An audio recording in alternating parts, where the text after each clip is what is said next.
Hello student, let's start our second chapter of history class 8, that is European powers in India. In this chapter we are going to study about how European power established in India. Our first concept is mercantilism. First of all mercantilism क्या था? Mercantilism simply means कॉमर्शियलिज्म या फिर trade. देखिए, ये एक economic system था जो 17 to 18 century में इस्टेब्लिश हुआ. इसका it purpose that a countries economic strength is directly related to the maintain of positive balance of trade. इस सिस्टम का ये मानना था कि कंट्री की अगर ग्रोथ तभी होगी जब उसका बैलेंस ऑफ ट्रेड पॉजिटिव होगा. पॉजिटिव कैसे होगा? कि जो उनके एक्सपोर्ट्स होंगे वो ज़्यादा होने चाहिए. एक्सपोर्ट ज़्यादा होने चाहिए as compare to imports. Imports जो हैं उनके कंपेयर में एक्सपोर्ट ज़्यादा होने चाहिए. बैलेंस ऑफ ट्रेड पॉजिटिव होना चाहिए, तभी एक कंपनी की ग्रोथ होगी, एक कंट्री की ग्रोथ होगी पॉलिटिकली और इकोनॉमिकली. जिससे क्या होगा? Which result in surplus of gold. Gold का इंक्रीज होगा. बट एक स्कॉटिश इकोनॉमिस्ट थे एडम स्मिथ, जो मर्केंटलिज्म के अगेंस्ट में थे, अपोजिशन में थे.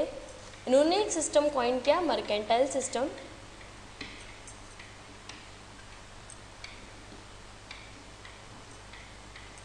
इनका ये मानना था कि जो ट्रेड है वो बिल्कुल फ्री होनी चाहिए. Free movement of goods and people. बिल्कुल फ्री ट्रेड होना चाहिए, फ्री मूवमेंट होना चाहिए. ऐसा ज़रूरी नहीं है कि बैलेंस ऑफ पेमेंट हमेशा बैलेंस ऑफ ट्रेड पॉजिटिव हो या हमें ज़्यादा एक्सपोर्ट करना है और कम इंपोर्ट करना है. ऐसा नहीं होना चाहिए. बिल्कुल फ्री ट्रेड होनी चाहिए थी, ऐसा इनका मानना था. ये मर्केंटलिज्म के अपोजिशन में थे. अब देखिए, जो मर्केंटलिज्म था उसके कुछ एडवांटेजेस थे एंड कुछ डिसएडवांटेजेस थे. एडवांटेजेस ये थे कि मर्केंटलिज्म से जो इम्पीरियलिस्ट कंट्रीज़ थी उनकी ग्रोथ हो रही थी, उनकी पावर में इंक्रीमेंट हो रहा था, उनकी पावर्स बढ़ रही थी, वो इकोनॉमिकली और पॉलिटिकली डेवलप हो रहे थे. ये इसके एडवांटेजेस थी. उनकी ग्रोथ हो रही थी और उससे क्या हो रहा था? अल्टीमेटली कॉलोनीज बढ़ रही थी. बट जो उनके इसके डिसएडवांटेज क्या थे कि जो कॉलोनीज थी वो धीरे धीरे बिल्कुल उनकी कंडीशन डाउन होती जा रही थी. इस ट्रेड का उन पे बिल्कुल नेगेटिव इफेक्ट आ रहा था. तो ये थे हमारे कुछ एडवांटेज और डिसएडवांटेज मर्केंटलिज्म सिस्टम के. मर्केंटलिज्म समझ ही गए कि क्या था. ये सिस्टम ऐसा था कि जिसमें एक्सपोर्ट्स जो हैं वो हमारे ज़्यादा होनी चाहिए एज़ कम्पेयर टू इम्पोर्ट. एक पॉजिटिव बैलेंस ऑफ ट्रेड होना चाहिए, तब जाके कंपनी का इकोनॉमिक डेवलपमेंट, कंट्री का इकोनॉमिक डेवलपमेंट होगा. नेक्स्ट बात करते हैं मेजर ग्लोबल ट्रेड रूट्स के. कौन कौन से मेजर ट्रेड रूट्स थे? देखिए, नो डाउट कि जो इंडिया था वो ऑलवेज यूरोप के कांटेक्ट में था. बट जब न्यू ट्रेड रूट की डिस्कवरी हुई तो इंडियन इकोनॉमी के लिए एक नया चैप्टर यहाँ स्टार्ट हो गया. देखिए, फर्स्ट होता ऐसा था कि जो यूरोपियन कंट्रीज़ थी वो एशियन कंट्रीज़ से एक्सपोर्ट करती थी. क्या एक्सपोर्ट करते थे? स्पाइसेस और टेक्सटाइल, इंडिगो, ये सारी चीज़ें वो एक्सपोर्ट करते थे. There was great demand for Indian spices in Europe. As such the spices bought big profit. In fact European during the winter season dependent mainly on meat which could only be preserved and its taste improved with the use of spices. In addition to these, अब ऐसा था कि वो export तो करते थे पर उनके पास क्या होता था? गोल्ड की शॉर्टेज हो गई, क्योंकि अब उनको हमेशा एशियन कंट्रीज़ को गोल्ड में पे करना है और वो इतना ज़्यादा एक्सपोर्ट कर रहे हैं तो उनके लिए गोल्ड की शॉर्टेज हो गई. इसी की वजह से यूरोपियन कंट्रीज़ जो थे इंडिया की तरफ अट्रैक्ट हुए, क्योंकि gold was the only media of trade and they could find gold in India in sufficient quantity. उनको इंडिया में सफिशिएंट क्वांटिटी में गोल्ड अवेलेबल था, इसलिए वो इंडिया की तरफ अट्रैक्ट हुए. और इसीलिए जितने भी डिफरेंट यूरोपियन पावर्स थे उन्होंने उनके बेस्ट एफर्ट लगाए इंडिया के लिए नया सी रूट ढूंढने में। वैसे ही 1492 में क्रिस्टोफर कोलंबस निकले थे। ही सेल्ड टू फाइंड इंडिया। वो निकले इंडिया के लिए रूट फाइंड करने, but instead he discovered America. उन्होंने इंस्टेड क्या डिस्कवर कर लिया? अमेरिका। अल्टीमेटली जो फर्स्ट जिन्होंने डिस्कवर किया इंडिया के सी रूट वो थे वास्को डे गामा, जिन्होंने 1498 में, हम जानते ही हैं वास्को डे गामा, जिन्होंने 1498 में वो सक्सेस हुए इंडिया के लिए सी रूट फाइंड करने में। And he reach Calicut in the western coast of India after covering a long distance around Africa. Long distance cover होकर उन्होंने कालीकट डिस्कवर कर दिया। अब discovery of a new sea route by Vasco da Gama opened a new chapter in the Indian economy. ये sea root जब discover हुआ तो ये इंडियन इकोनॉमी के लिए एक नया चैप्टर, या बहुत ये कह सकते हैं कि एक टर्निंग पॉइंट साबित हुआ। नेक्स्ट हम बात करते हैं ट्रेड वॉर्स की। देखिए अलग अलग कंट्रीज़ के बीच में, अलग अलग कंट्रीज़ इंडिया में ट्रेड करने आना चाहती थी, और इससे क्या हुआ कि उनके बीच में अक्सर ट्रेड वॉर होते थे। फर्स्ट देखते हैं the Portuguese in India.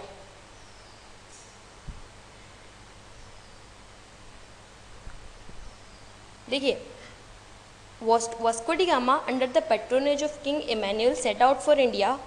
He cross the Cape of Good Hope and reach Calicut in India 1498। Vasco da Gama जो थे वो कैलिकट पहुँचे 1498 में, और ये फर्स्ट थे जिन्होंने सी रूट डिस्कवर किया था। अरब के अपोजिशन के बाद भी जो पोर्टुगीज थे उन्होंने were able to establish their trading centre at Calicut, Cochin यहाँ और कैनानौर। कालीकट में, कोचीन में और कैनानौर में इन्होंने इनके जो थे ट्रेडिंग सेंटर एस्टैब्लिश किए। अब पोर्टुगीज़ का सक्सेस, जैसे ही पोर्टुगीज़ का इंडिया में सक्सेस हुआ, यूरोपियन में इसके लिए रेस होती गई। English, Dutch, French and Danish trading companies were formed in the 17th century. Initially जो पोर्टुगीज़ थे उन्होंने मोनोपोलाइज कर दिया था इंडिया के साथ ट्रेड। उन्होंने उनके बेसेस सेट कर दिए थे गोवा, दमन और दीव में। But however when the British began taking interest in India, the Portuguese were unable to compete with them. जब ब्रिटिशर्स आए तो पोर्टुगीज उनके साथ compete नहीं कर पाए। नेक्स्ट है the Dutch and their trade in India. The Dutch merchant started their company in 1592. In 1595, Cornelis Houtman set out in India and returned with a large cargo. 1595 में Cornelius हॉटमैन जो थे वो एक बड़ा कार्गो लेके इंडिया आए, और सून बहुत सारी ट्रेडिंग कंपनी एग्जिस्टेंस में आ गई। इन 1602 वो सारी कंपनी अमालगमेट होके कन्वर्ट हो गई डच ईस्ट इंडिया कंपनी में। The main Dutch settlement in India were in Cochin, Nagapattinam, Madras and Chinsurah in, Bengal. ये इनके मेजर सेटलमेंट्स थे। They controlled the spice trade after defeating the Portuguese and capturing most of the territories. They, however, sold the settlement to the British in 1845. इन्होंने भी अपना settlement British को बेच दिया 1845 में। नेक्स्ट थे the French trade in India. देखिए when the Europeans were engaged in establish their business, French also established their company. Europeans भी कर रहे थे और वहीं पे फ्रेंच ने भी अपनी कंपनी एस्टैब्लिश की। In 1664 French east India company was form. 1664 में फ्रेंच ईस्ट इंडिया कंपनी बनी।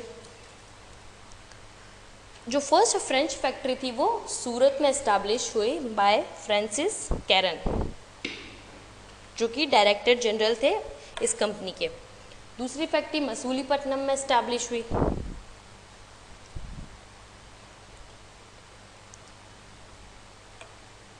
फ्रेंच ने उसकी जो सेटलमेंट्स थे वो Chandranagar, Balasore, Kasim Bazar on the east coast and Mahe on the west coast में एस्टैब्लिश किए। फ्रेंच कंपनी के जो हेडक्वार्टर थे वो पौंडीचेरीज में थे इनके।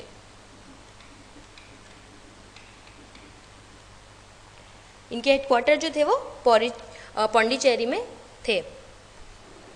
The French were the last to arrive in India. जो फ्रेंच थे वो लास्ट थे इंडिया में अराइव होने वाले। Their only rival was English in the region. Their intense rivalry result in 3 Carnatic wars in India.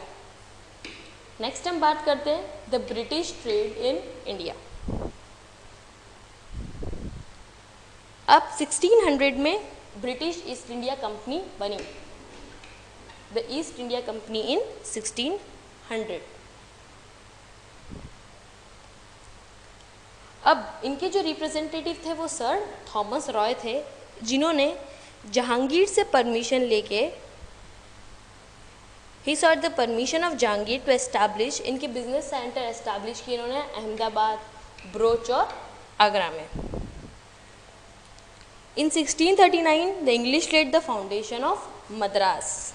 1639 में इन्होंने मद्रास का फाउंडेशन किया और वहाँ एक फोर्ट भी कंस्ट्रक्ट किया जिसे हम जानते हैं सेंट जॉर्ज के नाम से। फिर द नेक्स्ट इज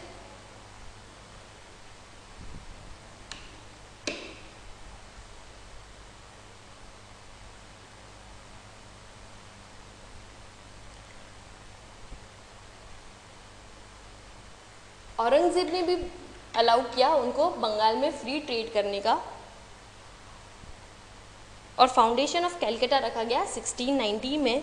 यहाँ भी एक फोर्ट बना जिसे हम जानते हैं फोर्ट विलियम के नाम से। फिर जो मुग़ल एम्पायर थे फारूक सियार, इन्होंने इनको फ्री ट्रेड की परमिशन दे दी। कहाँ पे? बिहार, बंगाल और उड़ीसा में। किसके बदले में? 3000 रुपीज़ पर एनम के बदले में इनको ट्रेड करने की परमिशन दे दी। और एक बहुत लॉन्ग स्ट्रगल के बाद they were also successful in driving out French from India.